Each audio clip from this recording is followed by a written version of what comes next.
Happy Halloween and welcome to Bunch of Batmans, the show that takes you inside the Veldetta Family Fantasy Football League. I'm your host, Batman, joined, of course, by my sidekick, Batman. I'm not your sidekick. I'm Batman. I'm Batman. I'm Batman. I'm Batman. I'm Batman. I'm Batman. I'm Batman. I'm Batman. I'm Batman. I'm Batman. I'm Batman. This is getting us nowhere. First game. In our first matchup of the week, it was a matchup of Maddy Bears against Luck beat up Brady tonight.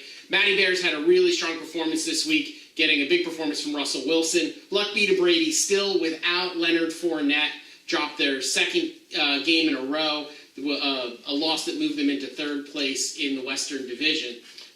Pretty big upset, don't you think, for Matthew to beat Hannah? Definitely, and for someone who started out neck and neck with Tom and has sort of fallen from there, were opposed to her rival / husband Ken, who was not very good in the beginning of the season, but has since gone up to be a competitor.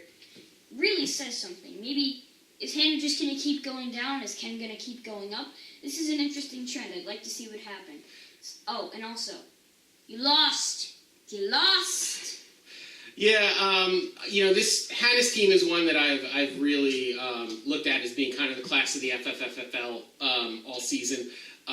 Dak Prescott kind of had a bad week. Leonard Fournette has been out the past couple weeks. I think that's hurt a little bit. I mean, 91 points would beat most teams on most weeks, but Maddy had a huge week this week in beating Hannah. So let's move on to our next matchup, which was the previously undefeated Punishers against Kevin O'Shea's Cowboys. You know, Ken scores 90 points this week. That it's enough to beat the Punishers on a week where the Punishers didn't look very Punisher-like. It had a lot of guys on bye.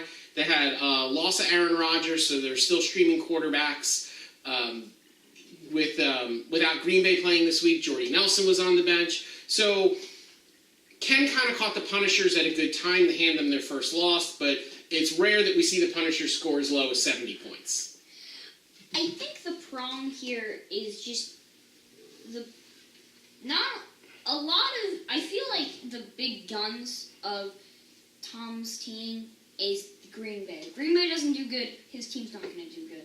And we've seen his team slowly crumble. First, he lost Aaron Rodgers. Then Jordy Nelson didn't do him anything. And now we see what happens when he just completely runs out of Green Bay. Although this also just furthers my point with Kenny. He's a rising star. He's climbing up there, and he's about to take Hannah's place. Yeah, the thing with Ken's team, he keeps trying to find that answer at quarterback this year. He traded for Cam Newton. Another bad week for Cam, only scoring 12 points. You know, in addition to Green Bay being on bye, so were the Rams this week, so Tom didn't have Todd Gurley. Good news for Tom, he's got his bye week out of the week. Dad. Call me Batman. Batman. Yes, Batman. Batman. Batman. It's okay. We're going to go to this game Seamless transitions. In our next matchup, the captain and the kids... Don't laugh at jokes, that's what laugh tracks are for. You're doing it! The captain and the kids dropped their matchup to the undefeated South Park Cows, now win their third game in a row, narrowly beating the captain and the kids by 1.5 points. Tommy didn't get a great week out of Kirk Cousins this week, but did score enough points to win.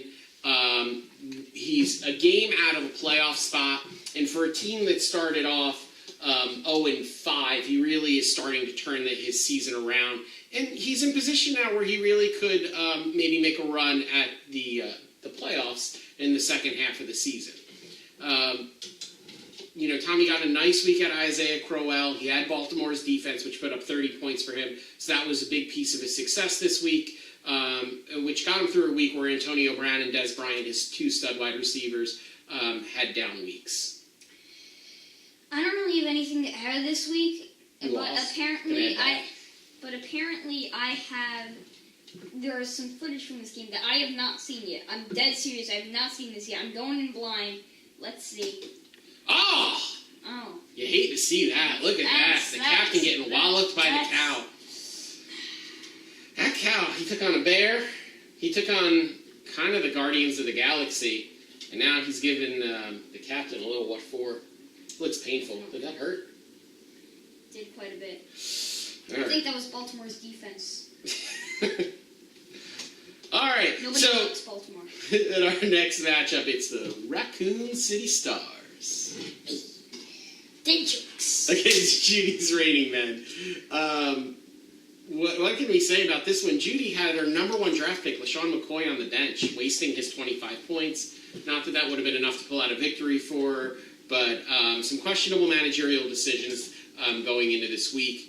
It has her team in last place. It has her out of a playoff spot. And this may be the first time in the history of the Felt Data Family Fantasy Football League that Judy's may miss the playoffs. Oh, she's done. I don't care what you say. Oh, she's done. 57 points against Dad, who's a good team. They're in like the same rank. Oh, she's done. She's done. I'm sorry. She's done.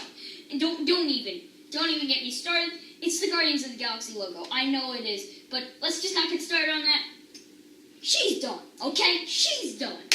So my team, the Raccoon City Stars, won the game this week. So I got off to a 6-2 start, which is kind of what I needed to do. With Ezekiel Elliott looking like he's going to have to serve a 6-game suspension. So that's going to take him out of my lineup for the rest of the regular season. So and the first round of the playoffs, should I make it? So I'm really kind of at a point now where I kind of have to hold on and hope that I can win enough games without Elliott, and I have enough of a lead that I can still make the playoffs. So we'll see what happens. Drafting Elliott in the 3rd round was always a risk, and we knew that the suspension was going to happen sooner or later. So in the matchup of Katie's Killer Kittens against Finkle is Einhorn. Nick's team really put up a pretty good effort this week, scoring 90 points, a score that really would have beat a lot of teams this week. Unfortunate for him, Katie continues to get good performances out of the Kansas City portion of her team. Alex Smith and Kareem Hunt continue to carry her team. Kate's team's solid up and down. She's got players that she believes in in her team. And what I think is kind of cool about the Kittens this year is she has a team that she likes rooting for. She doesn't have any players on that team that are character issues for her, despite some slanderous comments that Ken made early in the season. And also what we've seen is that trade that she made for Ken for William Fuller and Terrell Pryor paid off, as William Fuller scored 24 points for her this week as he hauled in 2 touchdowns. So a good week for the Kittens. A good week for Finkle as Einhorn, quite frankly. 90 points is nothing to sneeze at, but just a tough matchup for him. Yeah. I mean, Kansas City is a very good team this year. They're doing pretty good so far. They're not going to make the Super Bowl because the Patriots are going to make the Super Bowl. We all know that. But We know it. Kansas City is putting up quite a fight this year, and Mom having quite a bit of Kansas City is definitely getting that game. Same thing with Tom, with Green Bay, like I've already said. Also another thing, Wolverine. I mean, I know you're in a ballerina suit, but come on, couldn't beat a kid. It's Jim Carrey. It's comedic genius Jim Carrey. Okay. It's not even the actor that plays Wolverine. It's not even Hugh Jackman. Tell me that haircut does not look Wolverine. Tell me. I rest my case. So the standings after Week 8 in the FFFFL in the Western Division, or as we all know it, the Division of Champions, plus Nicky Dicky. plus Nick. Tom holds on to first place at 7-1. My team, the Raccoon City Stars, moving to second place at 6-2. Hannah falls into third place at 5-3. Tommy moves out of the cellar into fourth place at 3-5. And Nick's in last place at 2-6. Nick's what we like to call being Nick. Wow, that's harsh. I'm gonna have you hit him today. In the Eastern Division, Katie's Killer Kittens are in first place at 5-3. Maddy Bear leapfrogs Ken's team at 4-4 into second place. He took over the points lead and moved past Ken. Ken, who's also at 4-4, is in third place. The captain of the kids at 2-6 with a point lead over Judy's reigning men, who are also at 2-6. So with Week 8 in the books, here is how the playoff picture looks. The Tom's Punishers at 7-1 still remain the number 1 seed with a first-round bye. Katie's Killer Kittens at 5-3 lead the Eastern Division and still have a first-round bye. The Raccoon City Stars moved from 4th place to 3rd place at 6-2. Hannah dropped from 3rd to 4th place at 5-3. Matthew at 4-4 is in 5th place. He overtook the points lead, so he moved up from the 6th playoff spot to the 5th. And Ken, also at 4-4, but with slightly less points than Matthew, comes in at number 6. Tommy's the one who is on the outside looking in at 3-5. Like that guy at your Christmas party who just wants to come in so much. He's got his nose pressed up against the window. It's so cold out here. I would like to come in, have some chestnuts. He will not come in. Warm myself by the fire. We only accept strictly American people. Oh, that is awful. Donald Trump's America's done bad things to you, my friend. We will build a wall. In the middle of the Atlantic Ocean. Exactly. Keep people from England out. Keep all the stingrays away from here. None of that made any sense. All right, so Joe, you had a losing week at Pick'ems for the first time in a long time, but what? You're still 24-11, 13 games. Yeah, you were 2-3 in your pickups. It makes sense to me. You picked 2 right, 3 wrong. You're still 13 games over 500. You have a commanding lead over me. I was 3-2 in my picks this week, 19-16 on the season. Got a lot of work to do if I'm going to catch up to you. And I will start that work now. All right, previewing this week, we have the 2-6 captain and the kids against the 6-2 Raccoon City Stars. Boo! We love you, Stars! We love you! Alright, can we just address this for a minute? Right now. Alright, can we just address this? Can we address the fact that I am definitely picking me to win? I got Deshaun Watson in my lineup. I got the running back from Green Bay to fill in for Ezekiel Elliott while he is on suspension. The Stars are up and ready to shine. Stars shine. Get it? You know what? I'm gonna pick you. You're picking me. Just to see how far your ego can go. This is legitimately funny for me. Let's see how far you can go. I don't know if my ego can fit on camera next week. In the next matchup, it's the 7-1 Punishers against the 2-6 Finkle is Wolverines in ballerina costumes. I'm not even making this up. Look at that. Doesn't that look like Wolverine? All right, you know what? Fine, you win. The 7-1 Punishers against the 2-6 Wolverine ballerinas. I'm picking Tom to win this week. He gets Todd Gurley back in his lineup. He's still got Carlos Hyde running the ball for him back there. Jordy Nelson's back off a bye this week as well. I'm sure he'll pick up a quarterback off of waivers to fill in. I think Tom still has a good team up and down, even without Aaron Rodgers. Nick's team, again, is too dependent on Tom Brady just to have a huge week in order for him to win. There's just not enough consistency up and down that lineup for him to pick. So I'm go to sleep, go to sleep, go to sleep, little Joey. Mr. Banana, there you are. Mr. Banana. Wake up, son. Wake up. You must play football. All right, who's winning this game, Joe? Skull people. Punishers. You gave the team its name. You're not even going to give it the right name? Hey, I just woke up, okay? 3-5 South Park Cows go against the 5-3 Luck Beat Brady. South Park Cows. Let's just move on, okay? No, we should move on. We should talk about how the Cows are undefeated now that they've changed their name to the South Park Cows. We should talk about how Antonio Brown is on bye for the Cows this week, and Le'Veon Bell is on bye for Luck Beat Brady tonight. And with the uncertainty of Leonard Fournette's injury, it leaves some holes in Hannah's backfield, in which case I think that Tommy will continue his 3-game winning streak and pull the upset to beat Hannah this week. We call that insight and analysis. People do not watch this show for our jokes, because God knows there's not enough of them. They watch it for the insight. for the football analysis, for the deep dive, the way we break a game apart. Break the game apart, Jim. Break it apart. You said the... Break it apart. You said the exact same thing last take. Last take. He's reusing jokes.